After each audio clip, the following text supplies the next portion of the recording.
Again to Let's Talk Forensics with Pastor Dan. We're going to move into computer analysis, one of the last couple concepts we have.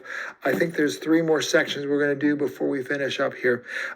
We may not get to 90 days in a regular school year. You have 90 days in a semester. This is going to be a half-year course. But some of those days are taken up by testing or by Christmas, special activity days. So we might end up with like 85, 86 in there someplace. It may not hit truly 90. If these do bless you at all, they help you at all, if they are something you can use and want to share with others, please make sure to like, share, subscribe. So that way others may know about it. Whatever God wants, it's for His glory. All right, so we're beginning to look today at computer-aided forensics. Computer-aided forensics is defined as the use of examining or using computer technology to aid in a criminal investigation. Cyber security, that's what this area is often referred to as. You can get degrees in cybersecurity which focus only on computer and internet information. All righty, so when it comes to a computer, there are two basic parts we have. We have what's called the hardware, and the software. What is the difference between the two? The hardware is the physical components of the computer, what makes up the guts, the parts of the computer itself. The software itself are the applications and programs that run on the computer. So the difference between hardware, what we can physically touch, and the software, what's coded, what's programmed to make things run. Alrighty. Now, we're going to go through some different parts of the hardware that investigators will look at. The first is called the motherboard.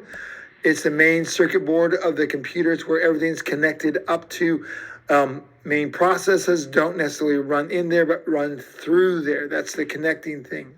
Now, in addition to a motherboard, we have what's called a system bus. Now, it's on the motherboard and is a connecting wires between different hardware devices. So what connects from different systems, the RAM, the ROM, the CPU, all those things, the connections between those are the system bus. Now, a CPU, that's an abbreviation, stands for Central Processing Unit. Parts of a computer that process information. We are getting more and more advanced with that CPU. We are now doing millions and billions of bytes of information in a second.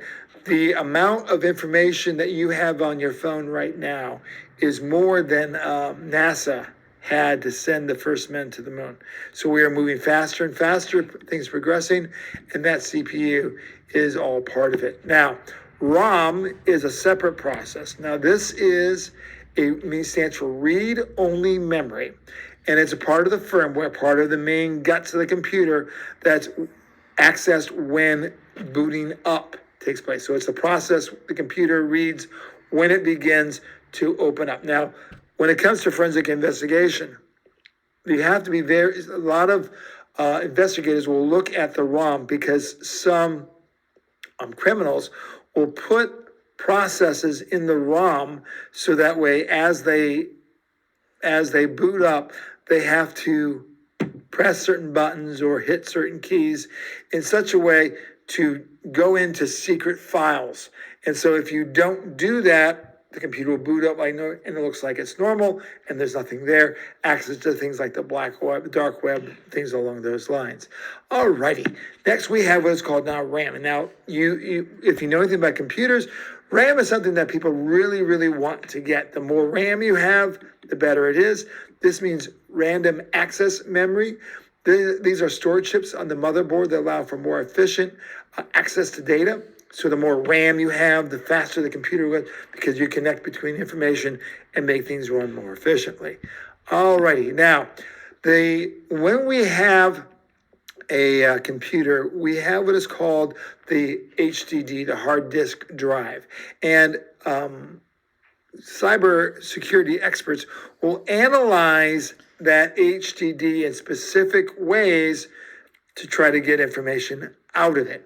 First way they do is by formatting of the HDD. Formatting is aligning everything through. Now, if you format a disk the first time, it wipes it out cleans it out.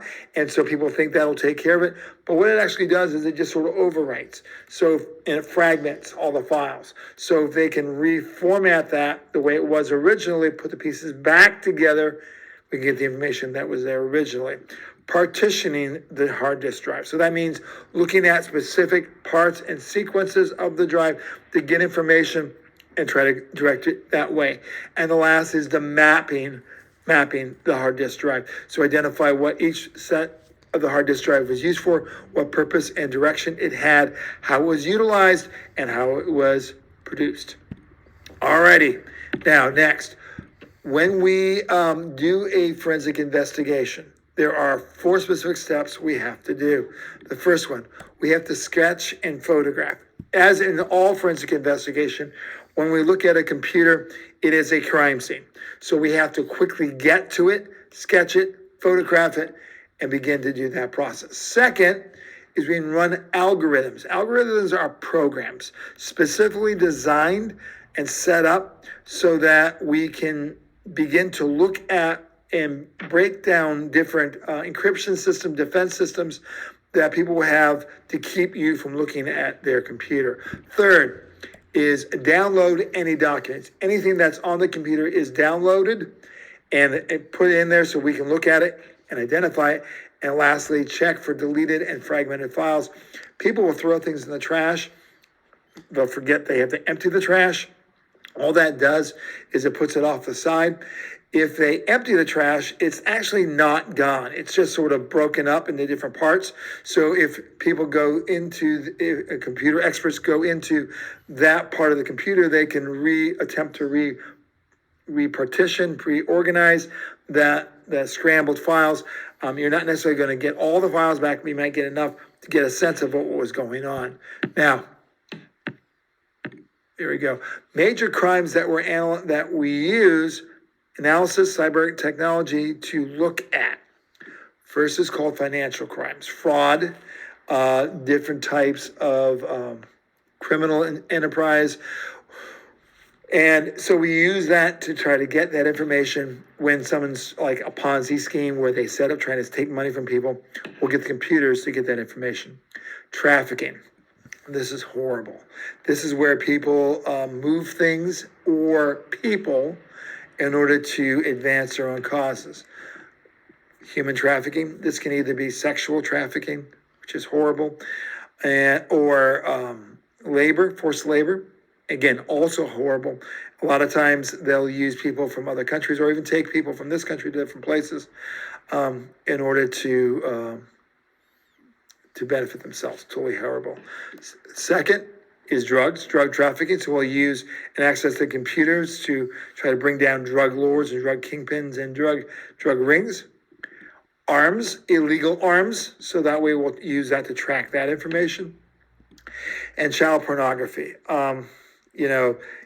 This is another thing that is horrific where often that's where they have those things where it'll go certain ways. So they can look at it, but no one else knows it's there. So again, those are different crimes associated with cybersecurity. All right, now, when we attain data, there's specific purpose and processes we go through. First of all, we have to move in quickly. That's why when a agency gets a warrant to go in, they will move quickly to grab the computers up and take them out. The reason for that is because, of course, people know they're there. The first thing they're going to do is start deleting or shredding. Same idea. The deleting process is the same as the shredding process that people would go through. All right, preparing to break encryption programs. So using those algorithms we talked about before to break different encryption programs so we can get in and see what's there. Running advanced, okay, that's already there. And running advanced algorithm programs to retrieve deleted or destroyed documents. So putting a program in, downloading the files, retrieving, putting them together, get pictures, get images, things along those lines. Alrighty. And that's it. That's all we have for today. Hopefully not too bad. Take care. God bless.